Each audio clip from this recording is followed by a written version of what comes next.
Le film vient de se terminer. La lumière se rallume. Et tout s'éclaire.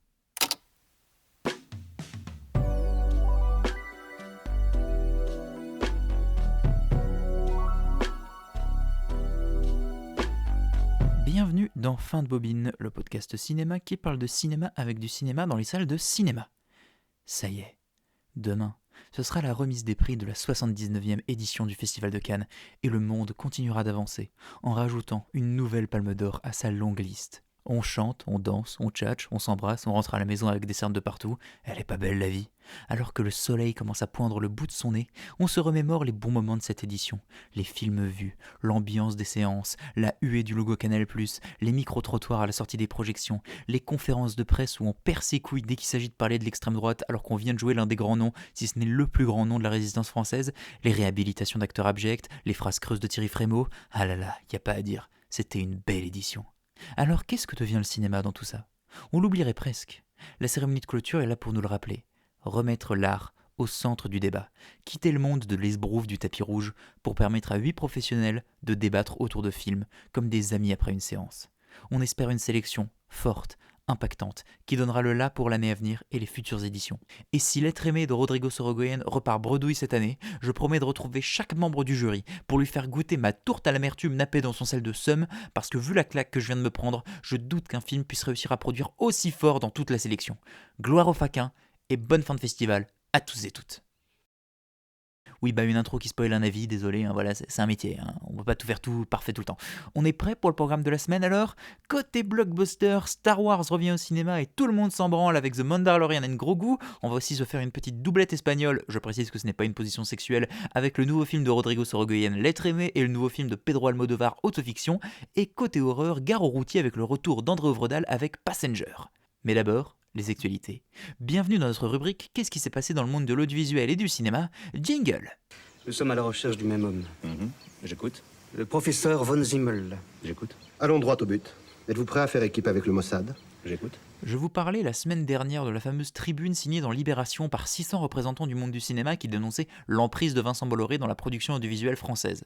Je la cite : « En laissant le cinéma français aux mains d'un patron d'extrême droite, nous ne risquons pas seulement une uniformisation des films, mais une prise de contrôle fasciste sur l'imaginaire collectif. » Cette tribune suit la récente acquisition de 34% des parts du groupe de cinéma UGC par Bolloré, qui a pour objectif de récupérer 100% de ses parts d'ici 2028. Il faut savoir qu'UGC, ce ne sont pas juste des multiplex, c'est aussi une boîte de production active assez influente aujourd'hui. C'est à eux qu'on doit par exemple L'Abandon qui est sorti la semaine dernière. Concrètement, ce rachat signifie que Bolloré pourra contrôler la moindre étape de la gestation d'un film, de la production avec Canal+, à la diffusion avec maintenant UGC. Alors oui, pour l'instant, les équipes de Canal restent ouvertes à toutes les idées de financement de films. Aucun film n'a été censuré pour son sujet, pour l'instant. Cependant, on ne sait que trop bien le positionnement politique de Bolloré et la fâcheuse tendance qu'il possède à mettre son veto sur certaines œuvres, disons, pas trop en accord avec sa vision du monde. Le réalisateur Christophe Honoré avait révélé, par exemple, dans Trois couleurs, que sur Plaire, aimer et courir vite, son film de 2018, Vincent Bolloré siégeait au comité de validation des films de Canal+, et il y avait 2 films proposés. Celui-là et En guerre de Stéphane Brisé, qui parle d'une syndicaliste. Et Vincent Bolloré avait déclaré « Pas de PD, pas de syndicaliste », résultat, les 2 films ont été éjectés du financement principal de Canal+. Canal, aujourd'hui en France, ça représente un film sur 2. Cette hégémonie, elle profite bien évidemment à Bolloré, qui se sait dominant, mais il faut pas oublier quelque chose, c'est certainement pas des actes de philanthropie. Canal a des contreparties par le financement qu'il donne au cinéma français. Par exemple, c'est la première chaîne de streaming qui possède le droit légalement de diffuser un film 6 mois après sa sortie en salle. En fait, l'inquiétude des acteurs du monde du cinéma, elle est légitime, surtout quand on voit la ligne éditoriale qui est appliquée sur les médias contrôlés par Bolloré, et ça s'est confirmé d'une certaine manière puisque Maxime Saada, le patron de Canal+, et accessoirement de CNews, a menacé ce dimanche de ne plus travailler avec les 600 signataires. Il aurait pris comme une insulte le fait qu'on ait traité Bolloré de crypto-fasciste. Cette décision a amené 650 nouveaux signataires à rejoindre la tribune, car placer sur liste noire les gens qui pensent pas comme toi, c'est un truc que les gens kiffent pas trop, bizarrement. Le collectif s'appelle Zapper Bolloré et commence à prendre une certaine ampleur. Il faut cependant, hélas, compter sur le silence des grandes pontes du cinéma, qui n'en ouvrent pas une quand il s'agit de dénoncer un système qui met à genoux toutes celles et ceux qui osent s'en prendre à lui. Comme celui de Gilles Lelouch, par exemple. Je vais pas faire de commentaires. Je vais juste passer l'extrait. Il était en conférence de presse pour Moulin, le nouveau film de Laszlo Nemes sur la grande figure de la résistance française, et un journaliste de Parole d'honneur lui a posé une question. Chafouine, je l'accorde, mais une question assez simple. Monsieur, Donc je suis Yazid du média Parole d'Honneur et donc l'année prochaine se dérouleront les élections présidentielles en France. Le Rassemblement national, fondé par certains des collaborateurs de Klaus Barbie, traîtres à leur nation, ont une chance d'arriver au pouvoir. Pensez-vous qu'il est aujourd'hui primordial, pour ne pas trahir la mémoire de Jean Moulin, de combattre résolument le Rassemblement national?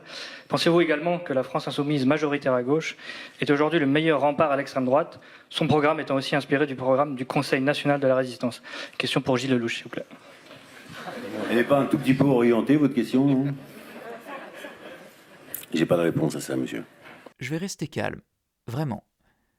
Mais des fois, les stars de cinéma, faudrait commencer à arrêter de faire des statements ultra vagues, genre ouais, faut protéger les services publics, hein, et prendre un peu plus concrètement position.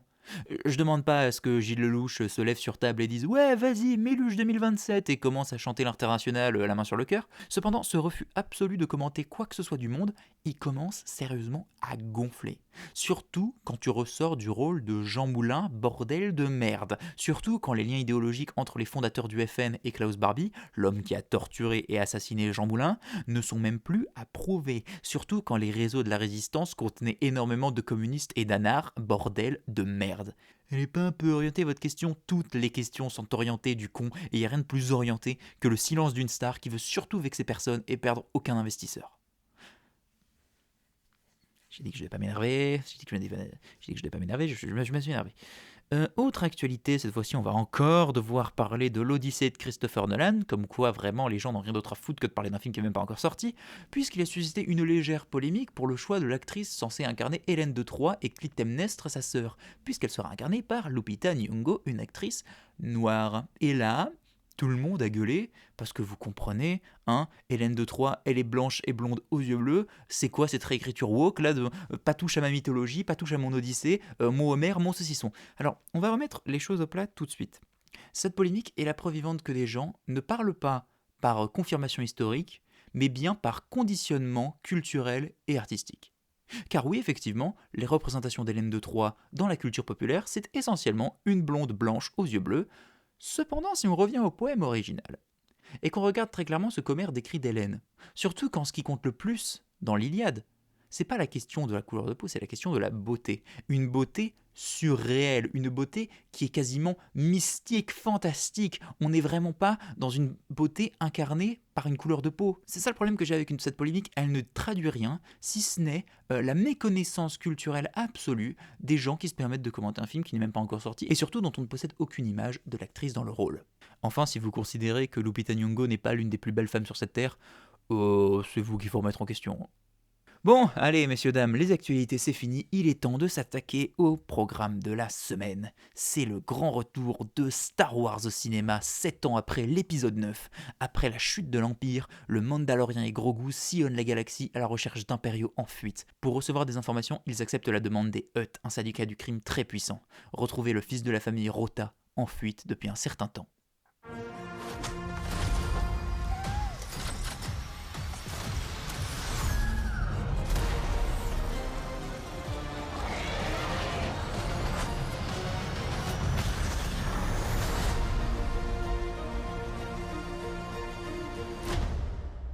Let's save the rest for after dinner. The Mandalorian and Grogu de Jon Favreau avec Pedro Pascal et Sigourney Weaver entre autres.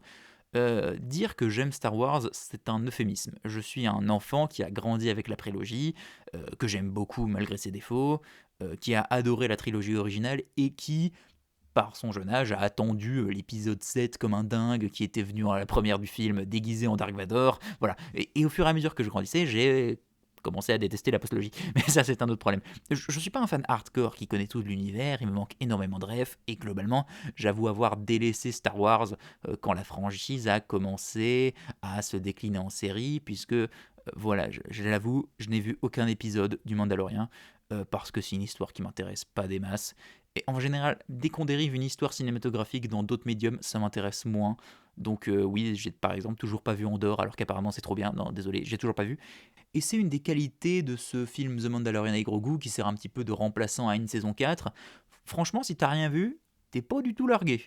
C'est une histoire parfaitement cohérente qui peut se regarder sans être obligé de faire ses devoirs. Mais du coup, je pense aux fans de la série qui se retrouvent face à ce film et qui ont suivi 3 saisons pour avoir un long métrage qui est parfaitement inoffensif et qui ne prend aucune des prémices précédemment installées. Je pense qu'il y avait des arcs narratifs qui étaient amorcés dans les saisons 1, 2 et 3 du Mandalorian qui là sont complètement éclipsés pour permettre une ouverture aux néophytes.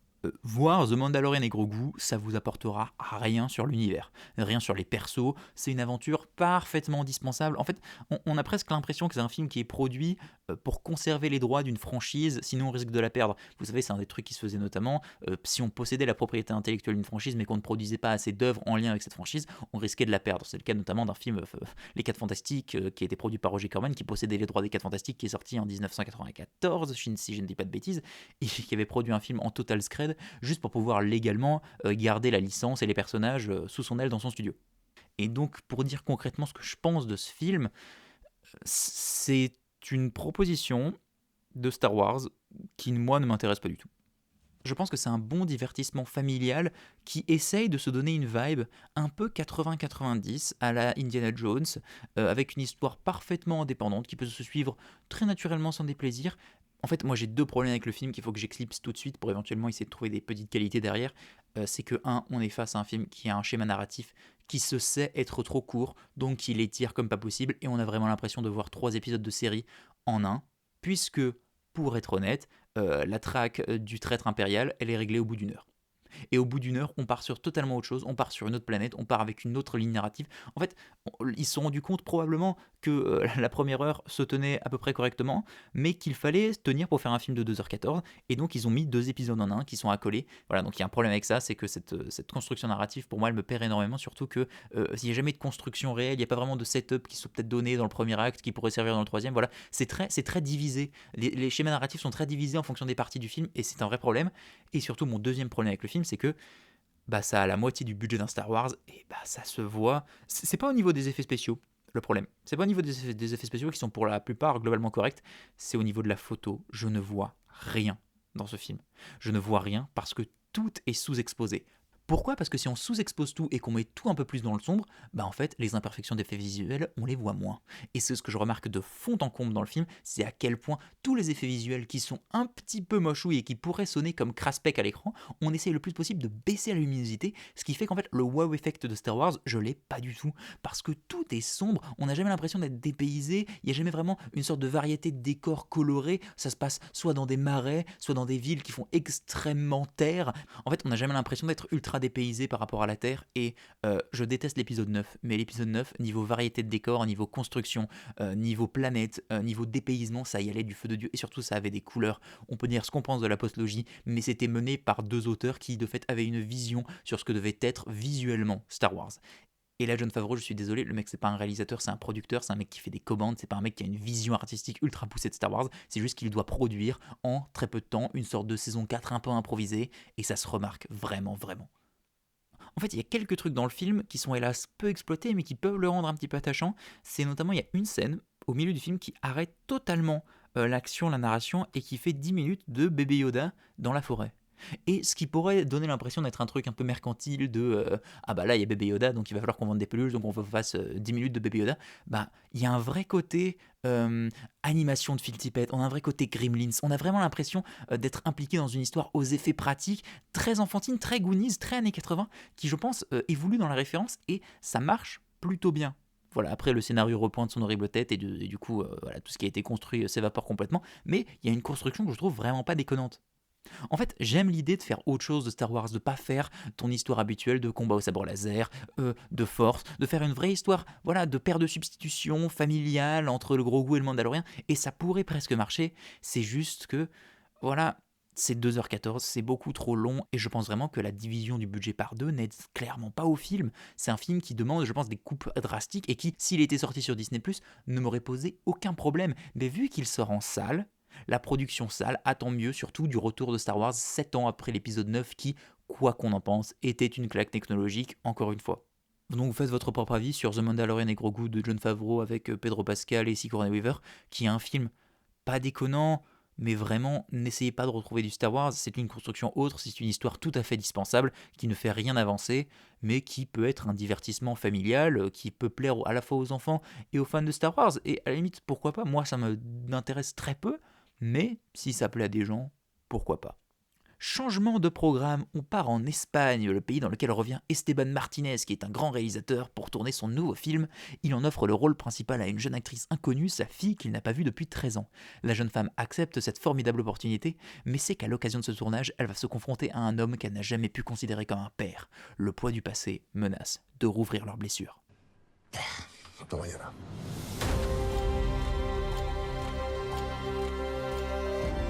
Es una historia de traición, es una historia de abandono. Es una historia de amor. Es una historia de gente que no puede mirarse a los ojos.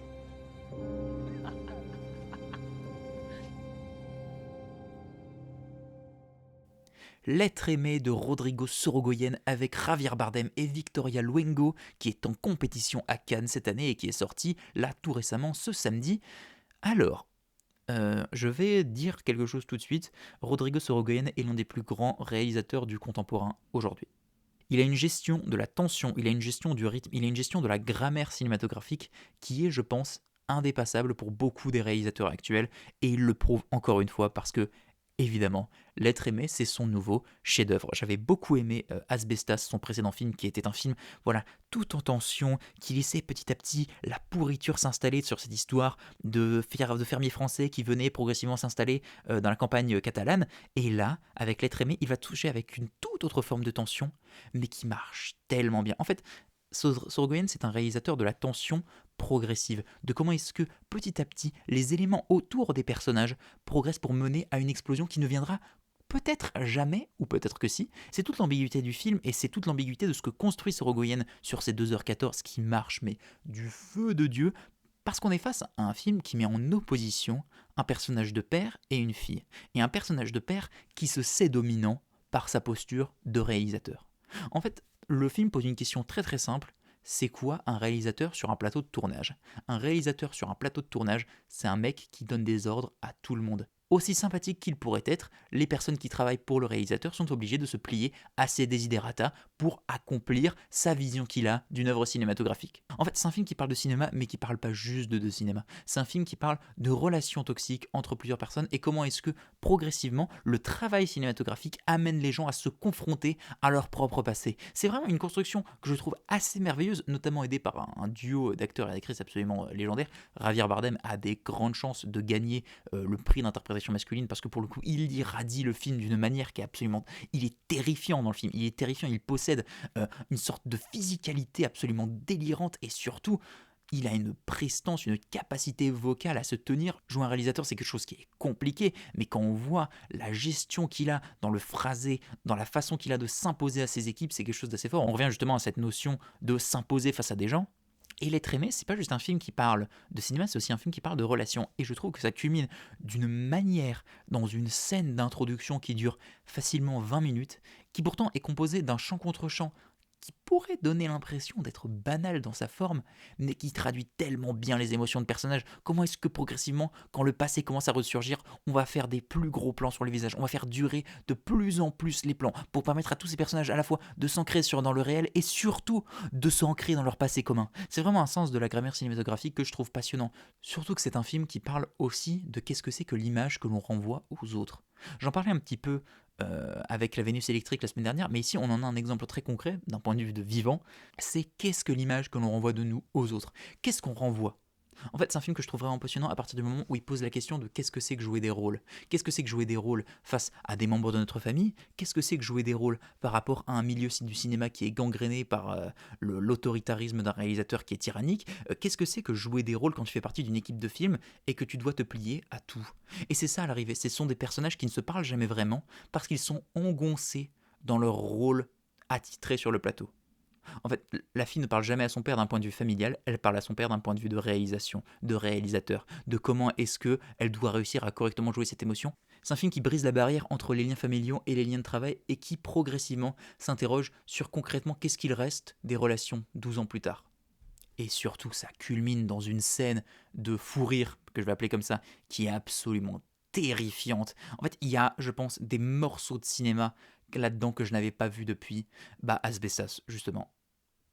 Il y a une scène en particulier. Il y a une scène qui, moi, m'a mis en PLS. C'est une scène où le réalisateur vient de recevoir la musique de son film, et du coup, il la joue dans ses oreilles, et là, il voit sa fille qui arrive à la cantine, et il y a juste la musique du film qui passe alors qu'elle marche pour aller manger. Cette scène m'a mis en PLS. La gestion de la tension, la gestion de tout ce qu'on a réussi à instaurer entre ces deux personnages, tout explose à ce moment-là. C'est vraiment...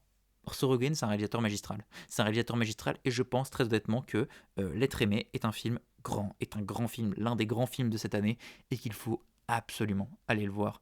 Allez voir L'être aimé de Rodrigo Sorogoyen avec Victoria Luengo et Javier Bardem. C'est un film incroyable et j'espère que le jury cannois ne fera pas d'erreur et lui donnera un prix qui serait amplement mérité. Foncez le voir. On reste en Espagne, mais cette fois-ci pour voir un film d'un de ses plus chaleureux représentants. Raoul est un cinéaste culte en pleine crise créative. Lorsqu'un drame frappe l'une de ses proches collaboratrices, il s'en inspire pour écrire son prochain film. Peu à peu, il imagine Elsa, une réalisatrice en pleine écriture, dont le parcours commence à refléter le sien. La volcánica. ¿Una soy yo? ¿Cómo te has atrevido? Y no me gusta que escribas sobre nosotros. Pero ya sabes cómo es la ficción. Esto no es ficción. Autoficción. ¡Y una mierda! Piensa en el dolor de las dos, no pienses solo en tu guión. Está bien, Santi, no empieces tú ahora. Como si pudieras decidir sobre la vida de la gente. Pero como no quites esa parte del guión, te haré la vida imposible. Te has vuelto loca. Si hay un final, no parece que vaya a ser feliz.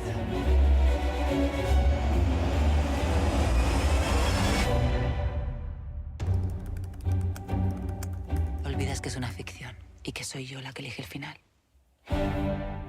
Autofiction de Pedro Almodovar avec Barbara Leni et Leonardo Sparaglia. Et je vais faire une confession forte. Almodovar et moi, on s'aime pas. Je n'aime aucun film de Pedro Almodovar. Alors j'admets ne pas en avoir vu énormément, j'en ai pas vu 10, je pense en avoir vu 4 à tout péter. Mais voilà, c'est un réalisateur que j'aime pas du tout pour des raisons qui me sont strictement personnelles. Donc évidemment que je pars pas voir Autofiction avec bonheur et enthousiasme. Et ça se confirme pendant 1h30 dans le film qui dure 1h50. Je me fais turbo chier. Je me fais turbo chier pour deux raisons. La première, c'est que c'est un Almodovar qui est mineur. Et très concrètement, les 1h30 de début de film ne servent à rien. Ce que je viens de dire du résumé du film, ça intervient, je ne plaisante pas, dans les 15 dernières minutes. Pendant 1h30, on est sur une histoire de construction, de fiction dans la fiction, sur comment est-ce qu'on fait une sorte de mise en abîme d'un réalisateur qui s'incarne à travers une femme, qui ne peut écrire que des personnages de femmes. Je vois très clairement le double qu'Almodovar veut faire de lui-même, parce que lui aussi écrit des personnages féminins. Mais c'est lourd, c'est assez balourd dans sa forme. En fait, c'est un film où Almodovar te dit très littéralement « Ouais, celui-là, il sera mineur. Celui-là, il sera pas aussi impactant que mes autres, mais je m'en fous, moi, j'aurais fait un truc. » Je trouve ça d'une prétention de s'imposer comme ça et de se dire que là, on a besoin d'entendre parler de moi, on a besoin que je refasse encore un film parce que là, voilà. Alors peut-être qu'il sera pas aussi bon que le reste, mais voilà, ça au moins, ce sera un film et j'existerai à nouveau médiatiquement et culturellement. Je trouve ça délirant, surtout au vu de la grande quantité de films d'Almodovar qui sont appréciés. Je ne comprends pas ce besoin absolu de faire un film qu'il assume comme étant mineur. Mais à l'arrivée, pour nous dire quoi ? Alors je vois bien qu'il essaie de nous faire un exercice d'autocritique, mais à l'arrivée, pour nous dire quoi ? Pour nous dire, ah oui, les réalisateurs, ils s'inspirent un petit peu de ce qui se passe autour d'eux, mais vraiment, c'est pas très très bien. Surtout que ça peut mettre des gens un petit peu dans la panade. Sérieusement ? Enfin, je suis désolé, mais me prendre 1h50 de ma vie pour me raconter ça, 1, je le savais déjà, et 2, il n'y a pas grand-chose d'un point de vue cinématographique qui permette de tenir la route. Donc la photo n'a aucune idée, la réalisation est pas grandiose non plus, et alors il y a une scène que j'aime pour le coup assez bien, qui est une scène de chanson qui est donc chantée au personnage écrit par le réalisateur, alors qu'elle est un petit peu malade, et il y a une membre de sa famille qui vient dans sa chambre et qui va lui chanter une chanson. Étonnamment, la mise en scène se veut plus sobre, plus calme, et laisse le temps aux émotions progressivement de s'infiltrer. Le problème, c'est qu'encore une fois, c'est trop court, et surtout, vu que c'est une œuvre dans l'œuvre, on s'en fout un petit peu de ce qui s'y passe. C'est ça le problème, c'est qu'il ne m'investit jamais émotionnellement dans l'histoire que le réalisateur raconte, surtout quand ce qui se passe dans la réalité, ça occupe 20% du film. Tout le reste, c'est la fiction qu'il est en train d'écrire, sauf qu'il ne m'investit jamais émotionnellement dans les 80% de fiction qu'il est en train d'écrire. Donc à l'arrivée, je sors du film frustré parce que effectivement, les 15 dernières minutes remontent un petit peu la barre parce qu'on voit concrètement les conséquences des actions du réalisateur dans son environnement, mais c'est trop tard pour essayer de m'intéresser vraiment. Alors oui, il peut y avoir quelque chose d'intéressant à dire, mais c'est surappuyé, c'est lourd, et par rapport à son sujet, ça ne dit fondamentalement pas grand-chose. Vraiment, Almodovar et moi, je ne supporte pas ce cinéma. Je ne supporte pas ce cinéma qui se considère comme étant indispensable et qui, même s'il fait des films mineurs, quelque part, ça suffit. Il est en compétition à Cannes. Sérieusement, qu'est-ce que ce film fout en compétition à Cannes? Mis à part juste dire, on a le nouveau Almodovar en compétition à Cannes, ça ne sert à rien. Le film n'a aucune capacité, il ne peut concourir à rien. C'est du foutage de gueule. Vraiment, c'est un film qui m'énerve. Voilà, si ça vous intéresse et que vous aimez Almodovar, peut-être que vous passerez un bon moment. Mais vraiment, autofiction, c'est mineur, ça ne sert à rien. Vraiment, je suis en colère. Voilà, autofiction de Pedro Almodovar avec Barbara Leni et Leonardo Sparaglia. Allez, on se calme un petit peu, on va parler d'un film qui est nettement mieux, bien sûr, parce que c'est le moment horreur de la semaine. Après avoir été témoin d'un terrible accident de la route, un jeune couple réalise qu'il n'a pas quitté les lieux du drame sans être suivi. Une présence démoniaque se joint à leur voyage en van et transforme leur aventure en un véritable cauchemar, déterminée à ne s'arrêter qu'une fois qu'elle les aura tous les deux emportés. Son nom, le Passenger. Saint Christopher, protect me today. All my travels. Give us your warning signs. If danger is near. Danger is near. Danger is near.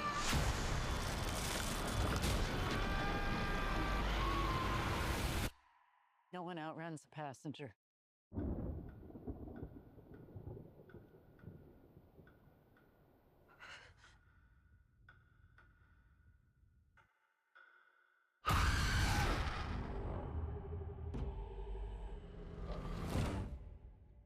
Passenger de André Ovredal avec Lou Lobel et Jacob Scipio. Alors, André Ovredal, c'est un nom qui m'a intéressé à ses débuts et qui, au fur et à mesure qu'il fait des films, commence de plus en plus à me désintéresser tellement, waouh, il a rien à dire. Alors, il a fait un film que pour le coup j'aime pas trop mal qui s'appelle The Autopsy of Jane Doe, voilà, qui était un film qui se passait exclusivement dans une morgue, qui racontait une histoire d'autopsie d'une meuf dont on ne savait trop rien et qui était une sorte de mi-enquête à la frontière entre le fantastique et l'horreur viscérale du thriller, et qui pour le coup était assez bien tenu, sauf dans ses 15 dernières minutes. Et il a fait un autre film que pour le coup je n'aime absolument pas, qui s'appelle Le Dernier Voyage du Déméter, donc qui raconte l'histoire de la traversée du Déméter, ce fameux bateau qui contenait à son bord le comte Dracula, voilà, et comment est-ce que petit à petit les membres de l'équipage étaient zigouillés par un vampire.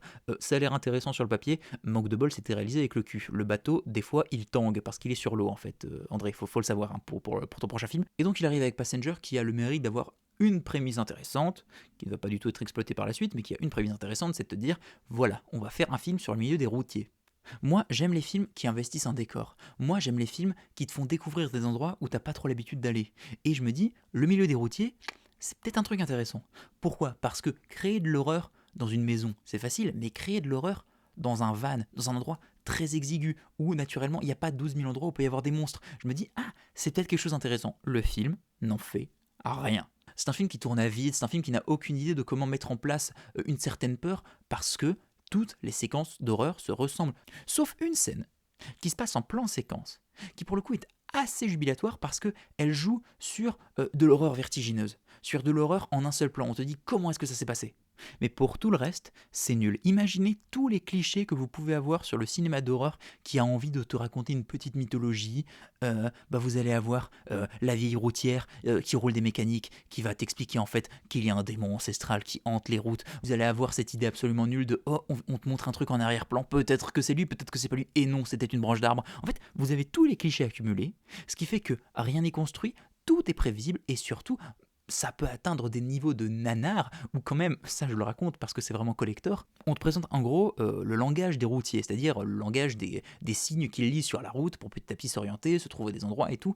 Et en gros, vu que c'est des routiers qui viennent de commencer, nos deux héros, en fait ils savent pas trop décrypter les signes des routiers. Et il y a la vieille routière qui roule un peu des mécaniques qui leur dit « Bon ok, vous allez pas réussir à décrypter sans moi donc je vous accompagne. » Bon, manque de bol, je spoil, elle se fait buter. Et du coup on arrive à une situation où ils disent « Non mais comment est-ce qu'on va pouvoir réussir à lire les signes des routiers, c'est impossible à lire. » Et à l'arrivée, ils arrivent face à une flèche. Et ils disent « Oh mon Dieu, j'arrive à le lire, il faut aller par là. » Ça atteint des niveaux de débilité qui est terrible. Enfin, c'est ça le truc. On veut croire qu'on investit un petit peu voilà, le langage des routiers, le langage des personnes qui sont sur les routes, mais en fait, on ne dit rien d'eux. On ne dit rien d'eux et on s'en sert qu'à des topos. Littéralement, tout ce qu'on dit des routiers, c'est ce qu'on trouve dans un manuel, les routiers pour les nuls, les routiers pour les débutants. Enfin, c'est affreux d'en arriver là. Ça ne fait jamais peur, c'est nul. Et en fait, même la présence, elle est naze. C'est juste juste un mec aux cheveux gras et un peu long, quoi. C'est nul, vraiment, c'est nul. André Øvredal, encore une fois, il m'intéressait au début, puis maintenant, moins. Voilà. Franchement, si vous voulez une série B d'horreur, où vous voulez vraiment rire un petit peu, parce qu'il y a des petits moments où on peut vraiment exploser de rire, sauf que, encore une fois, c'est plombé par le fait que c'est une production qui est faite pour ramener un petit peu de thunes et qui le fera naturellement. C'est nul, voilà, voilà, j'ai rien d'autre à dire. C'était Passenger d'André Øvredal, voilà, ça ne vaut pas le coup. Vous pensiez que c'était fini? Pas du tout, il est temps de passer à la rubrique autre chose dans laquelle on parle d'autre chose que du cinéma. Jingle. S'il te plaît, passe à autre chose. Ok.